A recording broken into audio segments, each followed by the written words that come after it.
Hey everyone, Steven here, and today I'm very fortunate because ROG has sent over the PG27AQDP for me to review.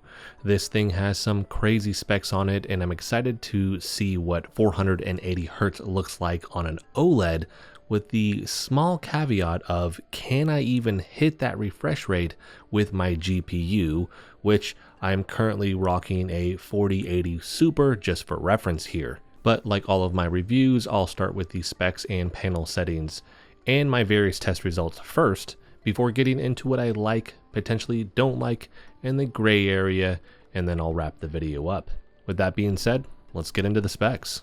The PG27AQDP is a 27-inch OLED with a 1440p resolution and up to a 480 Hz refresh rate at a 0.03 millisecond gray-to-gray response time.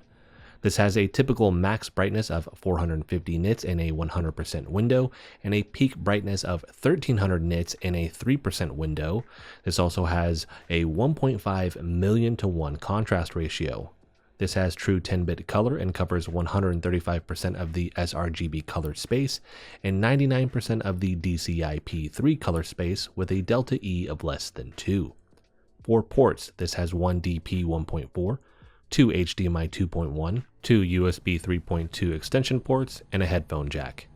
Both DP and HDMI ports can hit the 480 Hz. You can also change this to 360, 240, 180, 144, 120, and 60 Hz if you want to. The screen surface here is an anti-glare coating, and then for physical adjustments, this has a height adjustment of 110 millimeters. This can swivel to the left and right 30 degrees. This can tilt 5 degrees forwards and 20 degrees backwards, and this can pivot 90 degrees in either direction. This is also VESA compatible with a 100mm by 100mm pattern if you want to mount this, and you do get a mounting plate for this in the box. Looking at some of the other physical features of this monitor, on the neck you have a 1/4 socket threading to mount a camera or light or anything that has that threading on it. So if you're a streamer, this can come in handy. On the back, you have a translucent coating to this. You actually get to see some of the internal components, which I think looks really cool, but also you have RGB lighting for the ROG logo there. And then on the bottom portion of the stand, you also have a light as well. Now you can turn this off, or it has 3 levels to it in terms of brightness. But the way this works is you're going to get 2 that have the ROG logo. Then you get 4 blanks, and with these you could essentially black out any design that you wanted for this.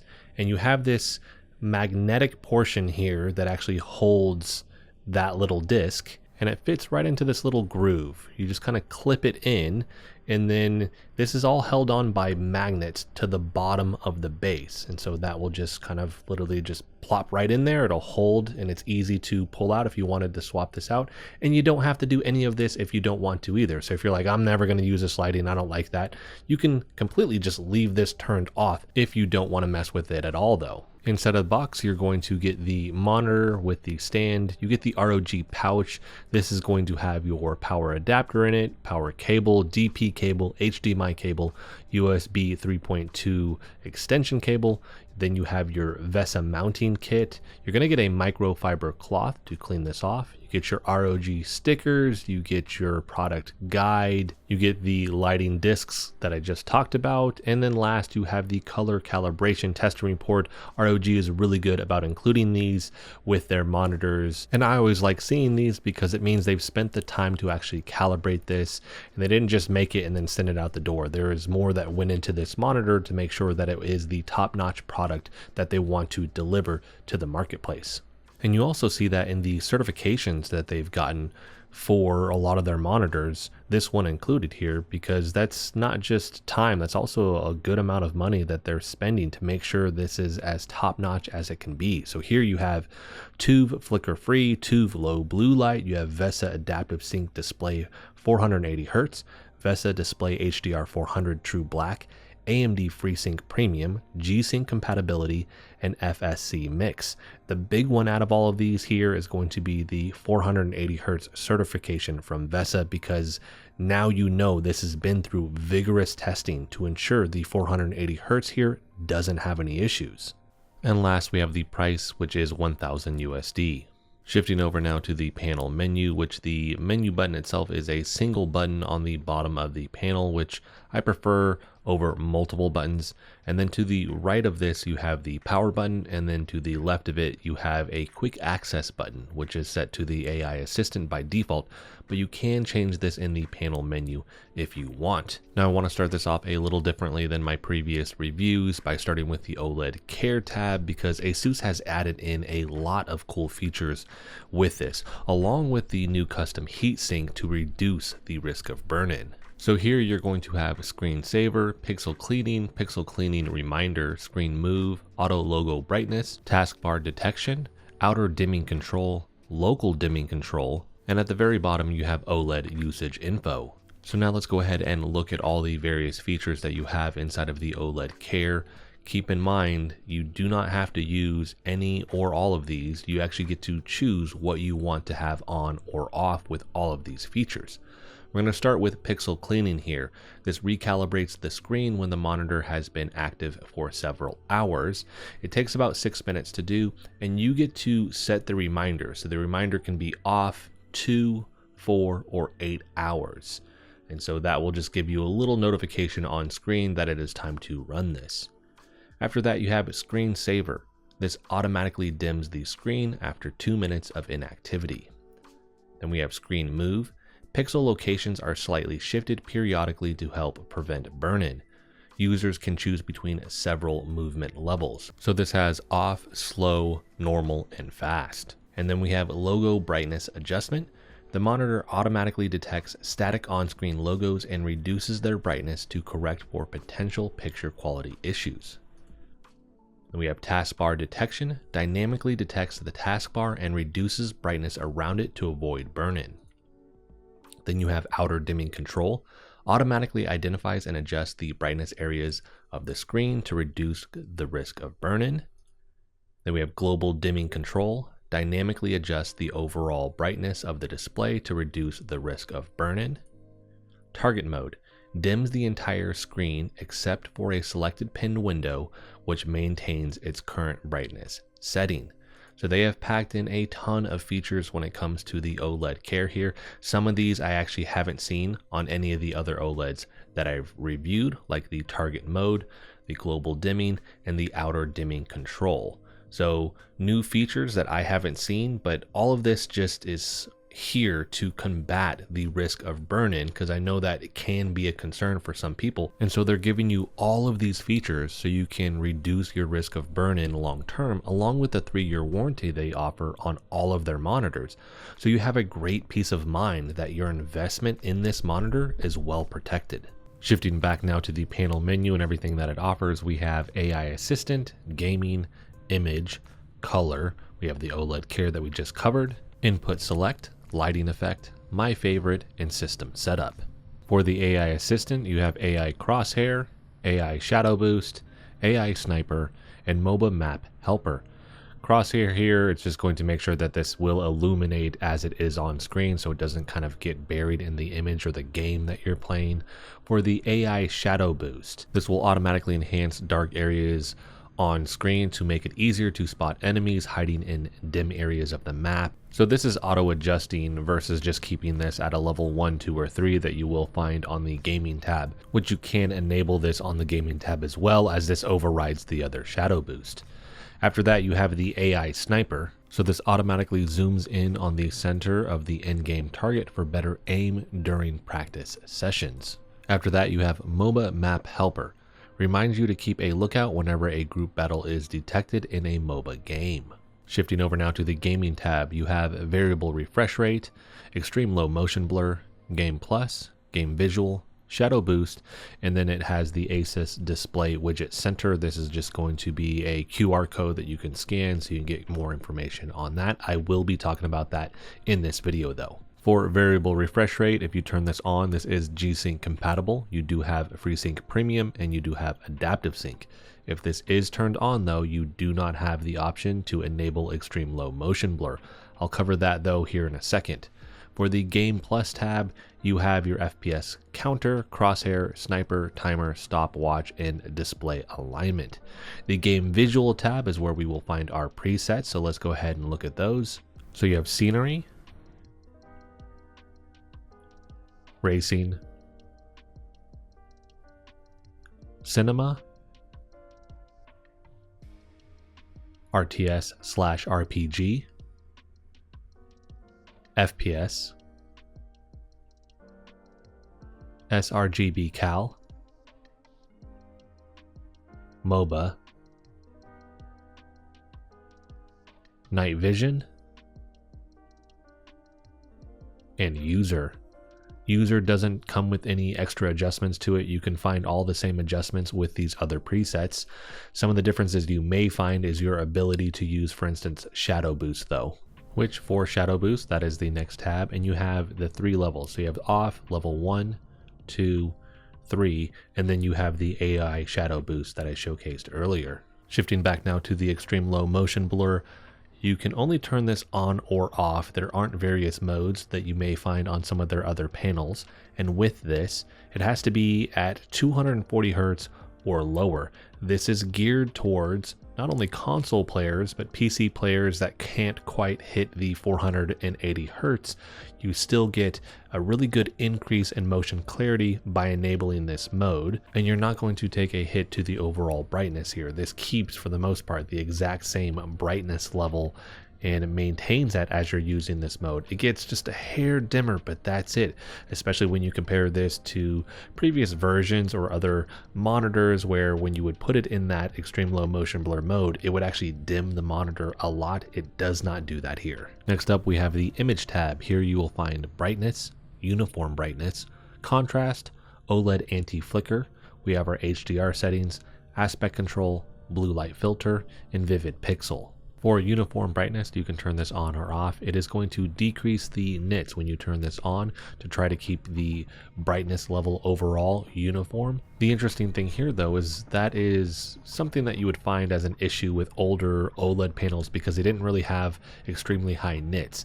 This has, just as typical nits go, a higher brightness than those. So the uniform brightness here, as I'm scaling something with uniform brightness turned off, just a white background right across the screen, I'm not noticing a drop in the nits because it can handle that. Where before, as you would scale that, it would actually just start to dim the whole monitor, and so you would want uniform brightness so you wouldn't see that dimming effect.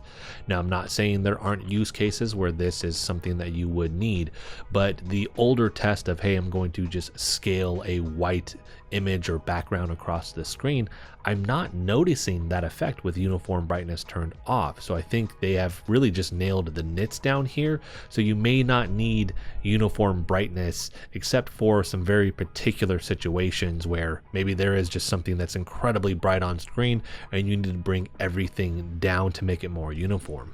After that, you have the OLED anti-flicker. This offers 3 refresh rate ranges, high, mid, and off, and this is to help reduce flicker during frame rate fluctuations and maintain an immersive gaming experience. After that, we have our HDR settings and presets, starting with gaming. Then we have cinema, console, display HDR 400 True Black, and then you can actually adjust HDR here, but it does give you a warning that it will affect the PQ, the perceptual quantizer curve, so do keep that in mind. But once you enable this, you can actually adjust the brightness, the contrast, where you don't have that option if you're just going with one of the presets. I do like when monitors include this mode because it just gives you more options when it comes to the HDR that you want to have for your gaming experience. Next, you have the color tab, which has display color space, color temperature, saturation, 6-axis saturation, and gamma. For display color space, you have sRGB, DCI-P3, and wide gamut. For color temperature, you have a range of 4000K up to 10,000K, and then the user mode, which allows you to adjust the RGB colors. I like this over just saying warm, cool, natural. It gives you a little bit more control when it comes to the color that you want to achieve with the panel. For the 6-axis saturation, you can adjust the RGB CMY colors, and then for the gamma, you can adjust this from 1.8 up to 2.6. Skipping over the OLED here because we covered that, and then also the input select. Input select is pretty straightforward. You're either auto detecting or you're selecting the specific input that you want. After that, you have the lighting effect. So you can actually do aura sync. So if you're running that on your PC and essentially connecting all the various RGB lighting that you have on your PC together, you can now add this to that grouping. So it will match the RGB lighting effects that you're using with your PC build. For the Aura RGB here, you have off, rainbow, color cycle, static, breathing, strobing. I'm not going to show all of these effects, but one of the things that I do want to showcase is that if you are going to choose a specific color for static, breathing, or strobing, here it is the RGB CMY colors. They don't actually give you like a visual color representation of that. You just choose from these options, and you can't adjust anything with that. So you're not going to get to adjust speed or anything like that, or brightness. It is just, you pick the color and that's it. Next, you have the My Favorite tab. Here you can adjust the shortcuts. So this just being that single button, if you were to just push this in a direction, that is going to be the shortcuts there instead of clicking it in first, which is what gets you to the panel menu. You also have that left-hand side button that you can use as a quick access shortcut as well. So here you have various things that you can choose, and then once you set all of that up, these customized settings, you can save it to 2 different preset slots, and that is going to be the customize setting tab underneath shortcuts here. After that, you have the system setup, which has language, sound, USB setup, which you can essentially tell the USB hub to power devices if it is on standby.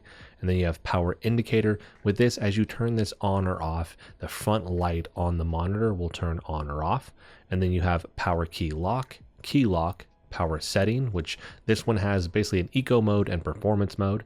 Then you have the on-screen display setup, display port stream, DSC support, information, and reset all. Shifting over now to the tests that I run with these monitors, starting with the on-screen response time testing tool. This thing is incredibly fast. It's an OLED, but what is fascinating for me is out of all of the OLEDs that I've run this test with, this is the fastest. So this has the highest rating with my testing tool. Keep in mind, they're going to be using different testing tools in-house. They're not going to be using mine, so the results here are going to be different from theirs. But what I'm trying to see is, with my testing tool, what are the response times I'm getting out of this? And here, obviously, it's incredibly fast, but we're looking at essentially sub 1 millisecond. I'm not getting the 0.03 milliseconds. My assumption there is going to be the fact that they have much better testing equipment than I do, but I do know that this is going to be under that 1 millisecond mark here. We're also not going to get any RGB overshoot here, meaning we're not going to get any inverse ghosting. And then the visual response rating here, this is top tier that we're looking at here. This is extremely high. We're almost at 100%, right? So like we're getting an A+ with this monitor. So across the board, incredibly fast. Again, one of the fastest monitors that I've run this test with. Next, I have the results of the Spider X color calibration tool. Here we are looking at color gamut. They talk about with their specs color space. We are talking about color gamut. These are different things here, and I've explained that in previous videos, but with this is to add to the information that they have. It's not to compete with it. So here for the wide sRGB and DCI-P3, I ran the 3 different tests. Wide has the largest color gamut here, so we have 100% of the sRGB, 90% of the Adobe RGB, 97% of the DCI-P3, and 88% of the NTSC.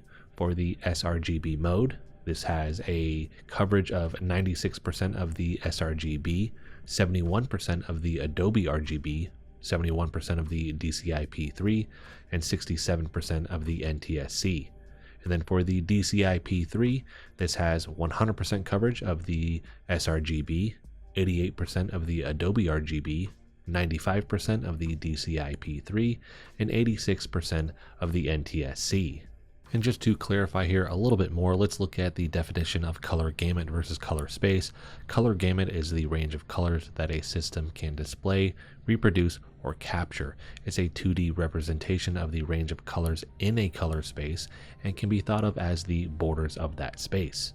Color space, a mathematical model that defines how colors are represented in terms of numbers. Each color space has a defined gamut, which refers to the specific range of colors it can represent. Shifting over now to the ASUS Display Widget Center. So this is an app. You don't have to download this, but if you do, there are a lot of cool features in this that you can actually use to help with your user experience with this monitor. For the tabs here, we have Game Visual, Game Plus, OLED Care, Multi-Screen, Hotkey, App Tweaker, System Settings. Then you're going to have Device Info, Application Settings, and then the User Manual. For the Game Visual, here you get access if you download the latest versions of this, and it does have to update for this specific monitor. You get the AI Visual Beta.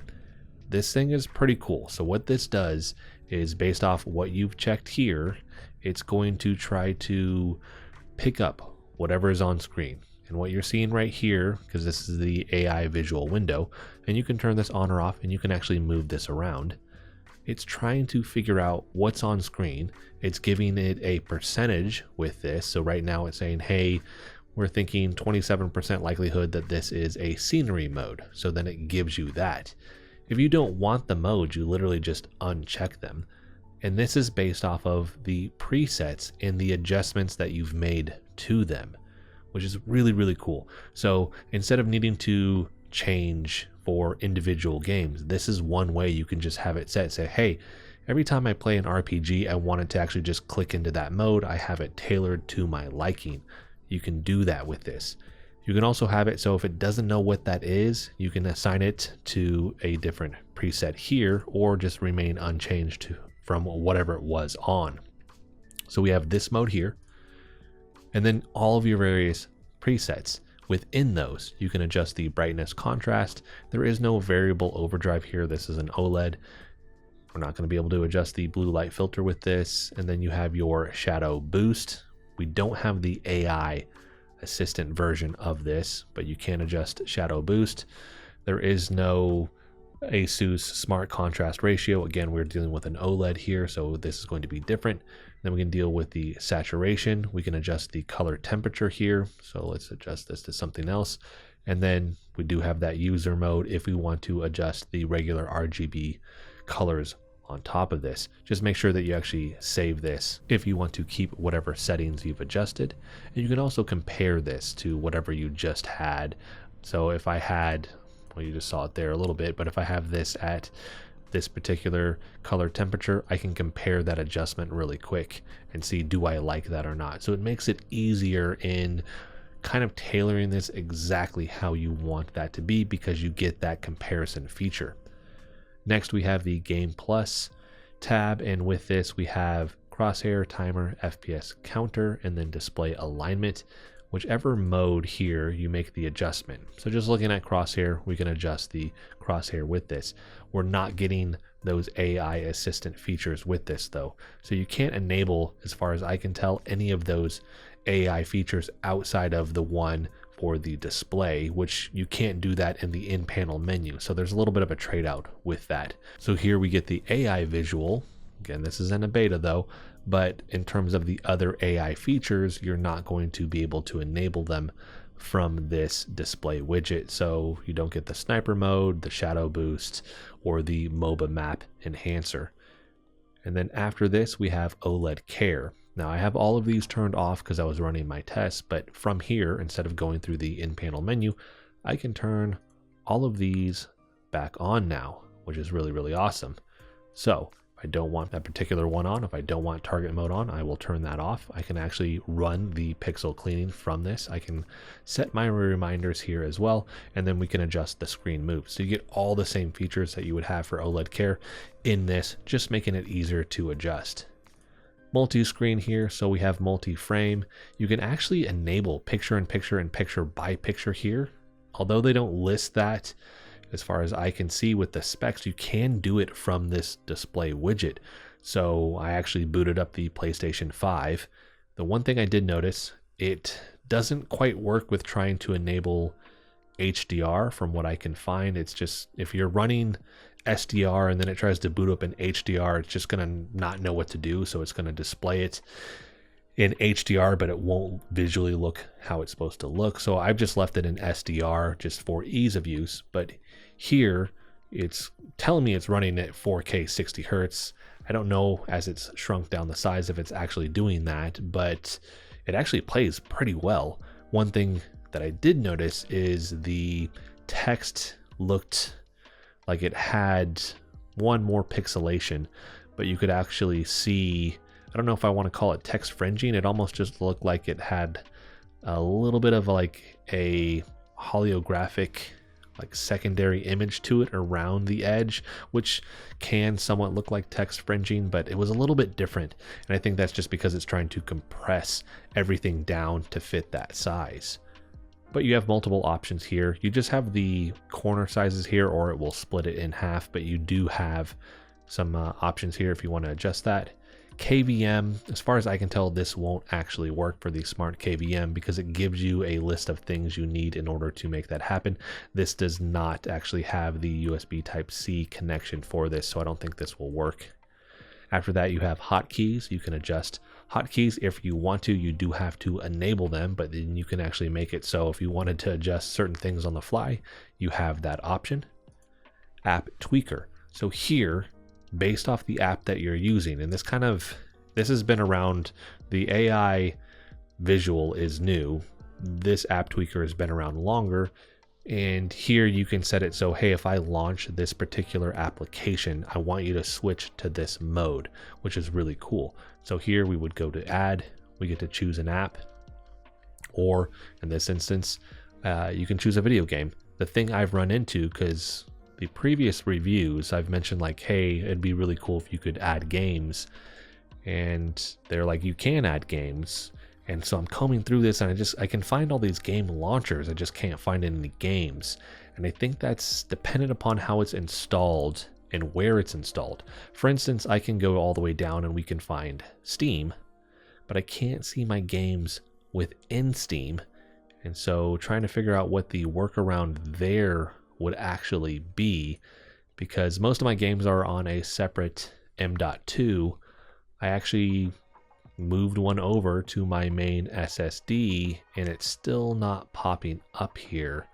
So being able to track down a very specific application game on a different drive, find that, and then say that that's the one you want to apply this to would be nice to see down the road, because right now it doesn't seem like I can actually do that. But for the games that are installed on there that do pop up, you can actually say, hey, every time I pop up, for instance, Red Dead Redemption 2, I want this to be in cinema mode, or an application if you want to do that. And then we have our system settings here.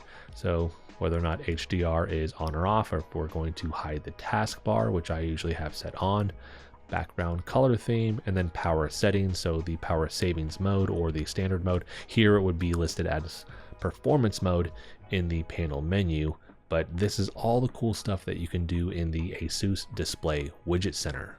Shifting now into what I like about this monitor, my approach here is going to be a little bit different because this is really geared towards hardcore gamers and enthusiasts.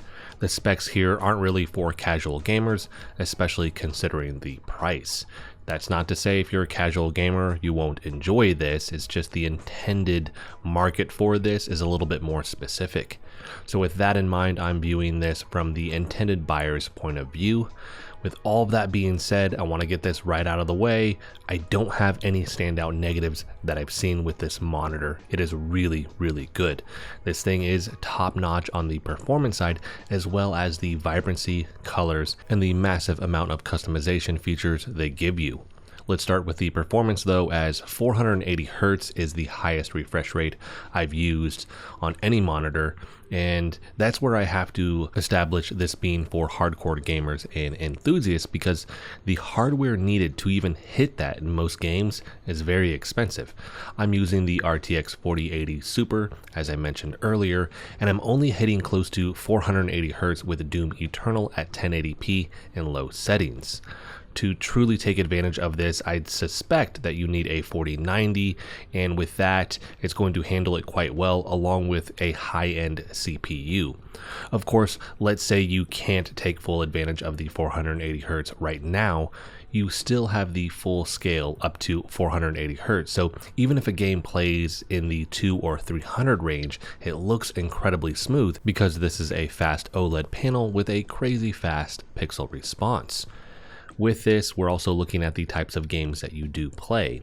Doom is a little bit older, but if I was to play, for instance, Counter-Strike, which isn't a game I personally play, graphically that's not super demanding. So that would be a game where if you had decent hardware, you probably can hit the 480 Hz easy. If we're looking at any other game that may be more retro style, or again, just looking graphically, it's not insanely demanding with those graphics, you may easily hit 480 Hz depending on your hardware, where you don't necessarily need a 4090 and the latest high-end CPU. You probably can get away with something that is more like a 4080, 4070, something like that, and still hit those higher hertz. And to go back to my test that I ran with the on-screen response time testing tool, this is the fastest panel that I've reviewed to date using that particular testing tool. So we're not just looking at the 480 Hz here, we're also looking at how quick that response time is, and this one is definitely way up there as one of the best ones that is on the market. And another thing to consider here is the fact that you would be future-proofing for quite some time with this monitor. Now, if we're looking at the new 5000 series NVIDIA GPUs that are coming out either later this year or early next year, the rumors around those right now is that it will be quite a substantial leap in performance over the 4000 series. So we may be hitting closer to that 480 Hz sooner than later. So there is some things to also consider with, yeah, maybe I'm not going to hit it and I'm not going to upgrade my rig, but that 5000 series GPU comes out, you may want the 5080, and it's like, yo, it can actually hit that 480 Hz with ease with a lot of your games now. But let's say it doesn't. Again, you can use this now for the next handful of years. You are future proofing for years to come. I don't think 480 Hz is the new standard right now, right? We're still kind of settling into 120 to 180. We are seeing a lot more 240 Hz, but this is double 240. So there is just a lot of life that you can squeeze out of this monitor in the years to come. Now, the refresh rate here is one of the main draws, but the other features and performance here shine just as much. The visuals on this are top-notch, with the panel being extremely vibrant and offering a large amount of adjustments in the panel menu and display widget, so you can nail down the look that you want. Now, I've been showcasing various games and labeling them as SDR or HDR, and both of these modes look incredible in person. HDR has the 4 presets, but the ability to adjust the brightness, contrast, saturation, you can adjust the color temperature, just the ability to adjust these things once you actually put it into the adjustable HDR mode is really awesome. I want to see other monitors do this because it just gives you more customization to that HDR experience that you normally just get with the SDR modes. This especially helps with console players, as you don't get the same adjustments for HDR that you can achieve through a PC's GPU control panel inside of the panel menu itself. Typically with these monitors here, you're getting those options now. So not just the adjustments with the consoles, which typically are more limited than on a PC, but you can actually then adjust even more through the panel menu. Just again, creating the HDR experience that you want, both for PC and for consoles. You also have the peak brightness of 1300 nits, which adds to the overall HDR experience. And this is something that you see with these 3rd gen OLEDs. 1st and 2nd gen didn't have really high nits. Obviously 2nd gen was better than 1st gen, but now we are seeing numbers over 1000 nits, and we're really getting into just top tier HDR experience when it comes to OLED panels now, that we weren't quite achieving with the 1st and 2nd gen because of that limitation of the peak brightness that you could hit. And we also see that in the higher nits that you get with the typical brightness here. and the difference between how this will scale uniform brightness. I mentioned earlier, as you put this into the uniform brightness, it obviously dims the overall nits, but leaving that off, as I scale that window, if it's just a white box and I scale it across the screen, I'm not noticing this massive drop in nits that you would find with that first or second gen OLED panel. Here, it just kind of keeps it across the board. So I found myself not using uniform brightness at all here because it can sustain higher nits as you actually go to 100% window. Here we're looking at 450 nits. Some of the first gens were like 200, 250. So again, as you actually brought up a really bright image, the whole thing would get dim because it just couldn't sustain that larger brightness. No issues here. I'm assuming there are certain situations where people are going to want to use uniform brightness, but I'm happy to report that's not something that you necessarily need to use all the time here. You'll have some certain situations, but in general, you may find that you can forego it because it has a much higher typical nit than you would find on first or second gen OLED panels. Next, the in-panel menu and display widget app offer a large amount of customization, so you can tailor this to your liking. Here, I want to start with the extreme low motion blur mode, which this offers people who can't quite hit the 480 Hertz a smoother playing experience. Now, you are limited to 240 Hertz or lower for the refresh rate, but this is going to allow PC players, and more specifically console players, the ability to reduce motion blur even more, which is crazy because this panel is already incredibly fast, but now you can improve it more in those use cases. And here you won't take a massive hit in the overall brightness of the panel like you can with some other monitors. Here it stays really bright still, which is good to see. That's been one of my major complaints with the extreme low motion blur modes. It just reduces the overall brightness with a monitor such that it's like I'd have to be in a really dark room to see everything. Here, keeps it bright, looks really good, plays really good. With the customization you have for the picture presets, you get a lot of options there, and you also get this new cool feature with the AI visual, which after using that for a couple days, I really like that. Just the quickness that it changes the preset based off of whatever is on screen is really cool. But if you didn't want to use that, you also have the app tweaker where you can actually just set the picture preset that you want to a particular game or application, and so anytime you pull that up, it'll automatically click into that preset, which is also a nice feature. You're not spending a lot of time in the panel menu. Once you get this to your liking and you customize everything, it's gonna do it automatically, which I like to see. No more, hey, I'm gonna switch this game, I have to actually just scroll to the menu, change these things, whatever it may be. It's just gonna do it automatically for you. OLED care is another area where this monitor excels and gives you a ton of options, as ROG has just packed in a lot here for you to customize how the panel actually tries to combat burn-in. This has come a long way in the past couple years, as you used to only get the pixel clean, but now you have options to help with static icons, the taskbar, edge brightness, and more. This creates a good peace of mind when it comes to protecting your investment in this monitor, along with the 3-year warranty ASUS offers on all of their monitors, so you're covered for the years to come. Now, as I mentioned earlier, I don't have any straight negatives with this monitor, but I do want to shift over now to the gray area, which are things you may or may not care about, starting with the sub-pixel layout and text clarity. This being a 3rd gen OLED panel, it does have the new sub-pixel layout, which is the RGWB layout. We also have the clear pixel edge algorithm, which helps reduce green and red fringing on text and lines for improved reading experiences. Overall, that portion I can see a little bit over 1st gen OLED panels, but you're also still dealing with a 1440p monitor here, so the pixel density isn't going to be as great as, for instance, the same size at 4K. And so by default, it still looks somewhat pixelated on smaller text.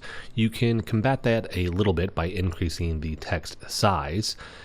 As far as I know, there hasn't been any update to ClearType in Windows. You can run that to improve it a little bit, but it doesn't understand this new subpixel layout, so potentially it may be harder to actually nail down the look because it's not considering that subpixel layout. So although this is an improvement over the first and second gens, it still potentially may be a little bit on the pixelated size because of the resolution, and it may still not look quite as crisp as some people may want it to be. Again, you can increase text size, you can run ClearType to help improve this, but it may not be quite up to your standards here. Some other things with this panel, I think some people may be like, hey, why isn't this there? Like, why doesn't this have speakers? Why doesn't this have a USB Type-C port on it? Certain things like that. I think ROG is looking at what is the use case with this monitor. It's really going to be geared towards those hardcore enthusiast players. They really want to just play first-person shooters and max out their FPS on those. They probably don't need speakers on this because they're going to have a really good headset, and the speakers here aren't going to provide the level of surround sound and fidelity that they want for that game. I think for a USB Type-C input, yeah, it'd be great if you could run like a handheld or a laptop to this. By the way, you can use Type-C cables that go to HDMI or DP ports. That's a workaround for that. But like USB-C to USB-C, somebody's not getting this to play a handheld on or to use their laptop with. Again, the use case here is like hardcore enthusiasts that wants to play fast-paced games at a really high refresh rate. So it's not something they're like, I bet that crowd is expecting we have a USB Type-C port. We don't need it. Let's put our attention, our efforts into these other things to make sure that those are higher quality here. So there, I wouldn't expect a USB Type-C port with this. So that's my thoughts on the extras here and why you won't see those. I could see some people being like, man, I really want a 4K version of this, and maybe even at a larger size like 32 inches. And if that is you, they have something that's close. If you look at the PG27AQDP, 4K, 240 hertz. We have a lot of the same specs here with the 0.03 millisecond response time. If you wanted 480 hertz though, if you drop the resolution down to 1080p, you can achieve that with that monitor. So there are other options, and this has the same molding to it. Looks really, really good, but you're getting the bigger size. You're getting 4K 240 hertz or 480 at 1080p. So that's going to be it for the gray area here. ROG has a very specific group in mind when it comes to this monitor, and they have knocked it out of the park. And although I've mentioned this being geared towards hardcore gamers and enthusiasts, which is what ASUS's ROG brand is meant for in the first place, this still can be enjoyed by anyone who loves great visuals, fast performance, lots of customization, and a future-proof for the years to come. Well, that's going to be it for this one. If you have any questions about this monitor, let me know in the comment section and I'll make sure to answer that for you there. I'll have links for this monitor and some of their other OLED monitor options in the description if you want to pick one up. If you guys like the video, hit the like button for me as it helps the channel out. If you want to continue to follow along with all my content, hit the subscribe button for me. And as always, thanks so much for watching, and I'll see you in the next video.